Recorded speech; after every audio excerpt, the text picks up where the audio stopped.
Avísenos que no alcanzo. Al término de la presentación que hagan el procurador y el señor fiscal general, va a haber dos. Muy buenas tardes a todos, muchas gracias por estar acá. Para mí es muy honroso contar aquí con la presencia del señor fiscal general de la Nación, el doctor Fabio Spitia, un poco para contarles cuál es la estrategia de colaboración interinstitucional de cara a los desafíos que vienen con el proceso electoral del próximo 27 de octubre de este año. Como ustedes saben, aquí hay una serie de principios que hemos venido defendiendo las instituciones de control en el marco específico de nuestra campaña del voto limpio, principios como la moralidad, la transparencia, la defensa de la participación ciudadana, la imparcialidad del voto y por supuesto la eficacia del mismo. Como ustedes saben, desde el año pasado, como lo hemos hecho en otros comicios electorales, en el día de ayer hicimos público un reporte que simplemente quiero pasar muy rápidamente por ese reporte, en donde de los 117.822 aspirantes inscritos encontramos,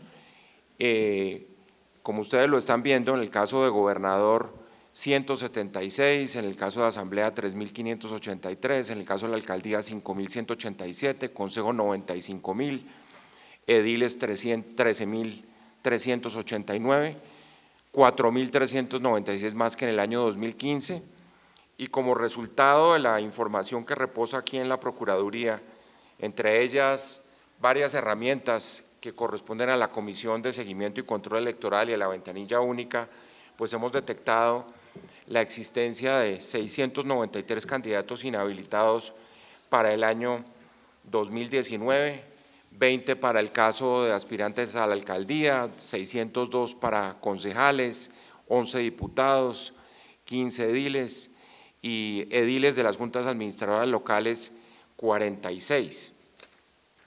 Los departamentos con mayor número de inhabilitados, como lo hicimos público ayer, son Antioquia, luego Cundinamarca, Valle del Cauca, Boyacá, el Tolima. Allí se encuentran ustedes en la gráfica siguiente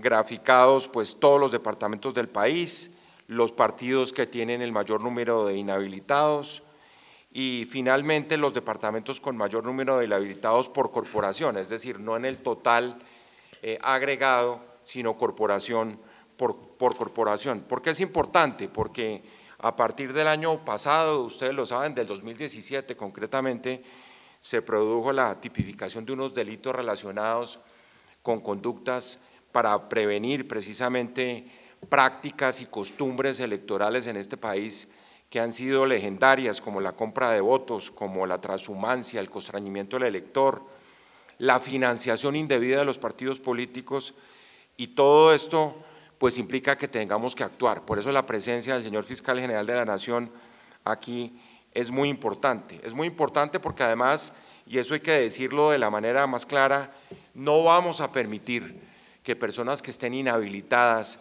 se vayan a colinchar en este proceso electoral. No vamos a permitir que se ponga en entredicho la voluntad del elector por cuenta de conductas que son conductas, la mayoría de ellas de trascendencia de carácter penal. Y fíjense ustedes que aquí hay una gran responsabilidad de los partidos políticos. Yo quiero contarles que en la ventanilla única, en ejercicio de control previo, algunos de los partidos políticos sabían que estas personas estaban inhabilitadas y fueron inscritos de todas maneras, independientemente de las alertas que aquí se habían emitido. Por esa razón, repito, lo que viene ahora, y es concretamente el anuncio que estamos haciendo hoy con el señor fiscal general de la Nación, nosotros hemos remitido esta información a la Registraduría Nacional del Estado Civil y al Consejo Nacional Electoral para las investigaciones administrativas que deben llevar a las sanciones y que contemplan las consecuencias jurídicas de esas inhabilitaciones. Y en el caso particular de la Fiscalía General de la Nación, las investigaciones penales que por supuesto tienen que darse, porque hay que recordar, como siempre, que el inscribirse de manera irregular puede llegar a constituir el delito de elección ilícita de candidatos en el grado de tentativa, un tema que le corresponde a la Fiscalía General de la Nación. Ese es un delito que tiene como pena de prisión de 4 a 9 años Y es uno de esos delitos que debemos estrenar en Colombia, repito, porque aquí hay prácticas que se han presentado. De hecho, en las elecciones pasadas se dio, el señor fiscal les puede contar un poco, y es clarísimo que aquí cabe la tentativa en el caso de este delito. De la misma manera, yo quiero anunciarles que en el día de hoy, y ese es el segundo anuncio, estamos profiriendo una directiva, la directiva número 11 del 13 de agosto, en la que le estamos solicitando expresamente a las autoridades nacionales, departamentales y municipales, exhortándolos a que definan una ruta de protección nacional y territorial para los líderes y las lideresas sociales que aspiran a corporaciones públicas, alcaldías o gobernaciones. ¿Por qué es importante? Porque indiscutiblemente hay una gran obligación del Estado de proteger a todos los candidatos, pero todos sabemos el tratamiento especial que hay que darles a los líderes y lideresas sociales por los momentos que está viviendo el país. Todos sabemos que es en época electoral cuando se recrudecen los asesinatos de los líderes y lideresas sociales y de los candidatos a las corporaciones públicas. Luego les estamos pidiendo a todas las autoridades, particularmente como lo hice yo el lunes pasado, a la Comisión Nacional de Garantías de Seguridad, que en ese orden proceda precisamente a actuar en ese sentido y a fijar en el marco de sus competencias la posibilidad de brindar todas las garantías especiales en desarrollo de la contienda electoral del próximo 27 de octubre. Eso supone, ya lo decía, una ruta especial de protección, eso supone una comunicación y un diálogo permanente con las autoridades. Esencialmente lo que estamos aquí propugnando es que haya acciones claras en la protección de los líderes sociales. Aquí lo que queremos decir es simplemente que en la misma forma como se ha actuado en el pasado, esta vez los énfasis tienen que ser mucho más claros. Aquí hay que avisar, por ejemplo, a la Unidad Nacional de Protección en frente a amenazas o riesgos que tengan los líderes y las lideresas sociales. Y lo último que quiero dejar claramente establecido es un llamado a la ciudadanía. Nadie más idóneo y nada más útil que la denuncia ciudadana. Ustedes saben que hay actores ilegales y hay representantes de economías ilegales en este momento que están tratando de interferir este proceso electoral.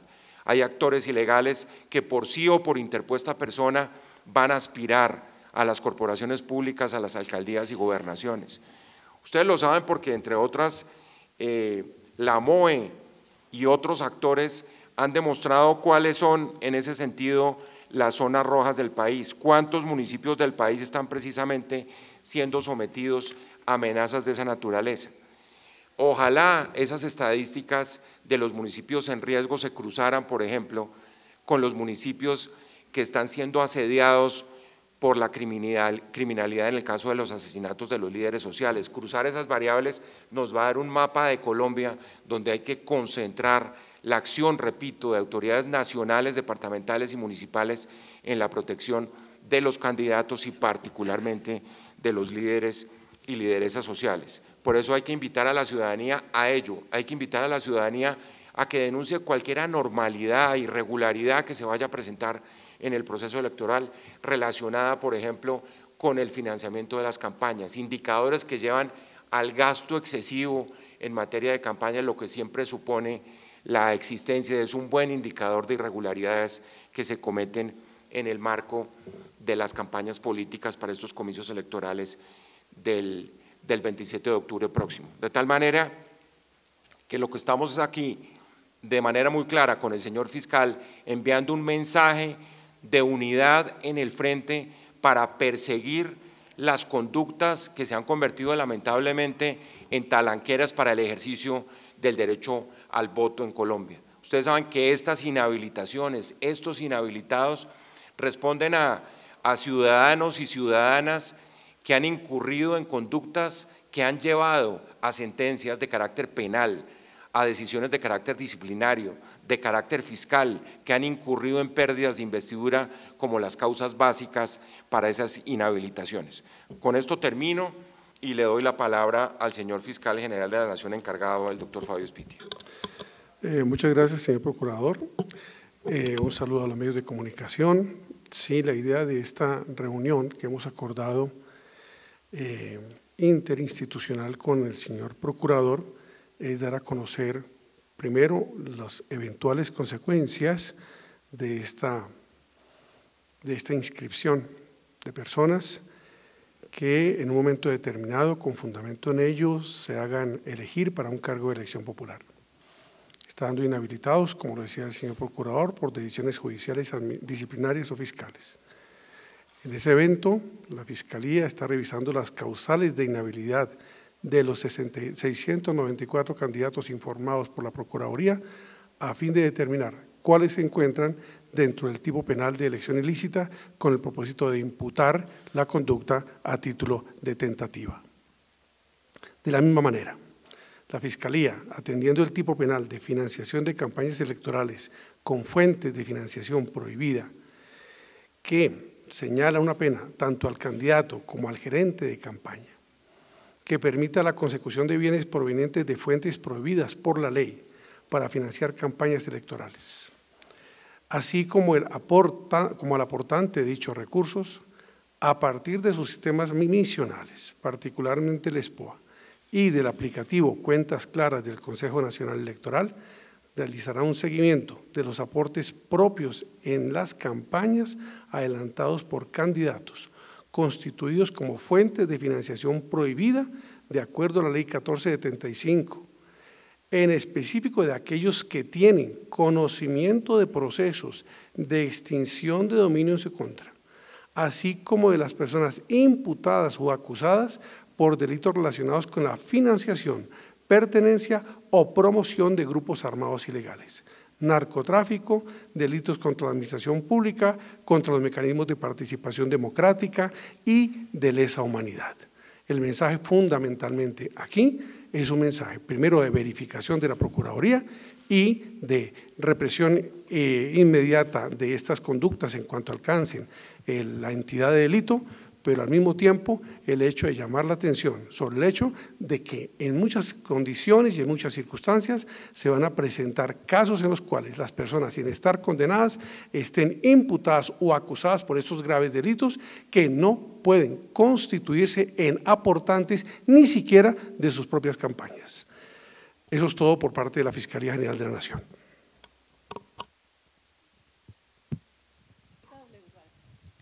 Señor Procurador, ¿qué va a pasar con estos candidatos inhabilitados para las elecciones? ¿Se les va a hacer algún tipo de compulsa, alguna acción penal porque insistan en su postulación a pesar de estar inhabilitados? Como lo acaba de decir el señor Fiscal General de la Nación, Luz Helena, aquí la investigación penal es prácticamente inmediata, porque al consagrar la legislación a partir de agosto de 2017, el delito de elección indebida, la investigación penal tiene que darse de manera inmediata. Por eso remitimos en el día de ayer toda la información de los 694 inhabilitados. Por supuesto que hay un derecho de defensa, que hay un debido proceso que pueden ejercer quienes están sometidos a esa condición, pero lo que va a hacer la Fiscalía es precisamente determinar en esos 694 casos qué tipo de investigaciones tiene que iniciar inmediatamente. Nosotros creemos, además que pueden ser más, eso es muy importante tenerlo en cuenta, por una razón muy sencilla. Yo les cuento que allí nuestro sistema de información en esa materia es un sistema que todavía no es perfecto en el sentido de que puede haber otro tipo de conductas, como determinados delitos que sean dolosos y no culposos que no estén dentro de estas cuentas, como las que presenta la ciudadanía. Es que fíjense ustedes que al fin y al cabo las causas están muy claras, son decisiones de carácter penal, pena privativa de la libertad, medidas de aseguramiento, decisiones de carácter disciplinario, suspensión, inhabilidad, destitución, decisiones de carácter fiscal, decisiones de responsabilidad fiscal y casos de pérdida de investidura. Pero muchas veces, por ejemplo, en materia de contratación, el sistema no permite detectar esas inhabilidades. Si la ciudadanía cree, como de hecho ya se ha presentado, que existen inhabilidades adicionales y que no son todos los que están en este listado, pues simplemente lo tiene que remitir a las autoridades competentes. Eso en lo penal. En lo administrativo, el Consejo Nacional Electoral tendrá que iniciar las actuaciones administrativas que lleven, por ejemplo, a la revocatoria de la inscripción y, si lo considera conveniente, a sanciones de carácter administrativo en el caso de partidos políticos que tengan la responsabilidad de haber inscrito personas cuyas condiciones de inhabilidad imposibilitaban ese tipo de inscripción. Señor Procurador, buenas tardes. Usted en su intervención ha sido una denuncia y una aseveración grave. Usted señala que algunos partidos políticos tendrían conocimiento de que esos candidatos estaban inhabilitados y sin embargo siguieron adelante con el procedimiento. ¿Usted podría profundizarme un poco más esto? Y lo segundo, ¿cómo se va a garantizar y cómo la Procuraduría va a garantizar que no exista corrupción? Específicamente usted, que ha sido como un abanderado en esta lucha para las próximas elecciones. Sí, lo primero es poner los filtros a la entrada de este proceso. Como ustedes saben, un elemento que es fundamental es que todos aquellos que no puedan, que estén inhabilitados, no puedan ser aspirantes legítimos ni legales a las corporaciones públicas y a las alcaldías y gobernaciones de este país. De ahí la importancia de esta medida que se está tomando. Por eso la clave consiste precisamente en mirar quién ha sido el responsable de esa conducta. Y allí lo digo y un poco les cuento. La ventanilla única se estableció dentro de todo el procedimiento de la Comisión de Seguimiento Electoral como un mecanismo de carácter preventivo en el caso de determinada información que llegó a las autoridades y que había candidatos que estaban incursos en estas inhabilidades.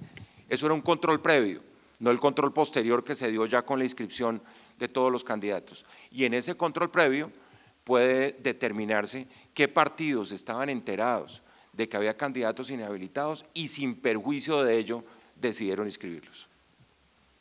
La responsabilidad, por supuesto, para esos partidos será definida por el Consejo Nacional Electoral, quien constitucional y legalmente tiene esa competencia.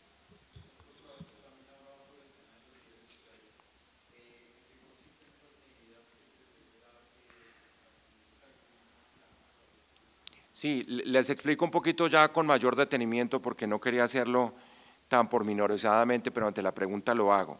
Lo que ha hecho la Directiva 11 del año 2019 es exhortar a los Ministerios de Interior, Defensa, Unidad Nacional de Protección, a la Policía Nacional, a los gobernadores, alcaldes, personeros, a la Defensoría del Pueblo, en el caso nuestro a todos los procuradores regionales y provinciales, a sumar esfuerzos y trabajar de manera coordinada en estrategias que permitan defender la vida e integridad de los líderes sociales que son candidatos a corporaciones públicas, alcaldías y gobernaciones.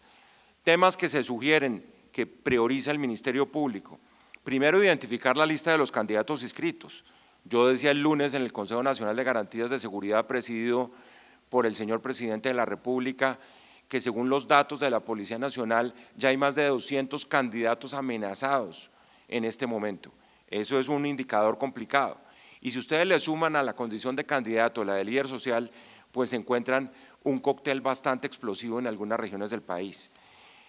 Yo les decía que dentro de las listas, de los mapas donde hay problemas de orden público, está la cifra de los 120 o 130 municipios que tienen problemas de orden público donde se pueden presentar este tipo de asesinatos. Según las estadísticas que se discutieron el lunes con el Presidente de la República, son 5 departamentos del país presididos por Antioquia y Cauca donde se produce el asesinato de los líderes sociales. Luego son estos departamentos donde hay que concentrar toda la acción del Estado para la protección de los líderes sociales. En esa directiva, por ejemplo, estamos enfatizando en la importancia de estructurar un censo de estos candidatos, sectorizarlo por regiones, por departamentos, por municipios, por partidos y movimientos políticos y crear de aquí al 27 de octubre, el día de las elecciones, un sistema de comunicación y diálogo con los candidatos. Esto es fundamental.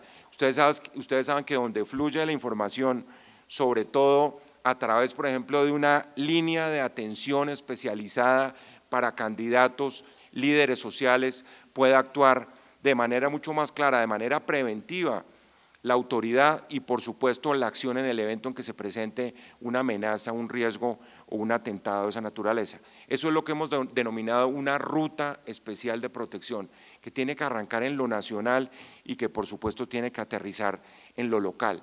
La capacidad de avisar inmediatamente, de alertar, de una especie de alerta roja a la Unidad Nacional de Protección cuando se presenten amenazas a los líderes sociales es indispensable. Nosotros lo hemos hecho y lo vamos a seguir reiterando con todos nuestros procuradores a nivel territorial, pero creemos que este tiene que ser un esfuerzo conjunto, como ya lo hicimos el lunes en la Presidencia de la República, en el marco de los compromisos de la Comisión Nacional de Garantías de Seguridad.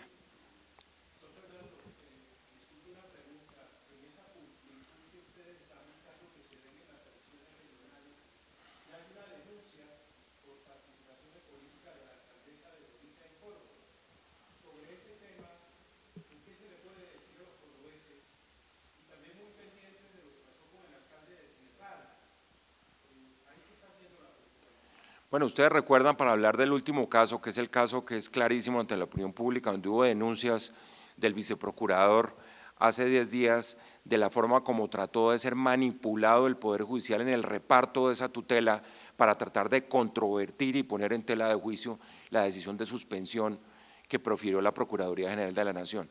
Eso es lamentable y por eso le elevamos tanto el tono a esa denuncia contra el ejercicio de la función judicial en el departamento de Córdoba.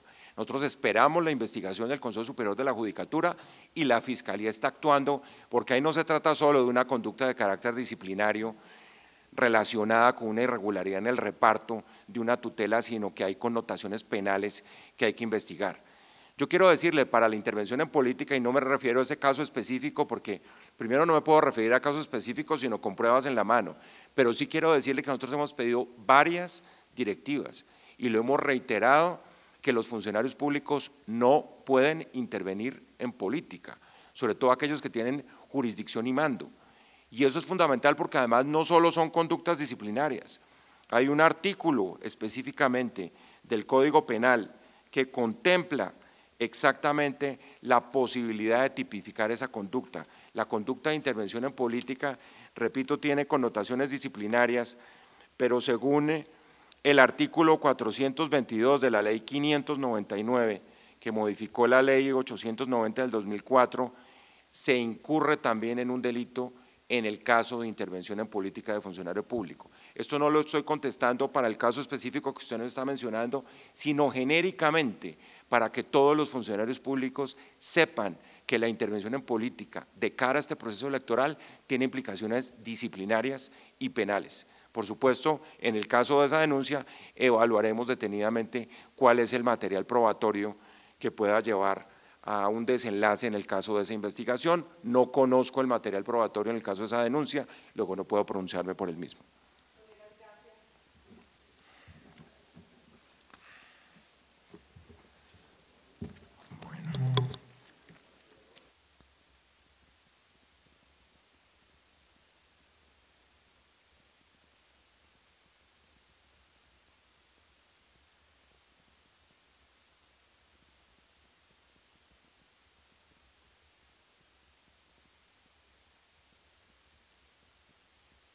Una investigación o qué acciones va a tomar la Procuraduría en relación a un nuevo presunto escándalo de corrupción en el SENA por 700.000 millones de pesos. Ustedes saben que la Procuraduría ejerce función preventiva en materia de contratación. Ejercimos la función preventiva en el caso del contrato del SENA. Ahí están los documentos, ustedes los han conocido.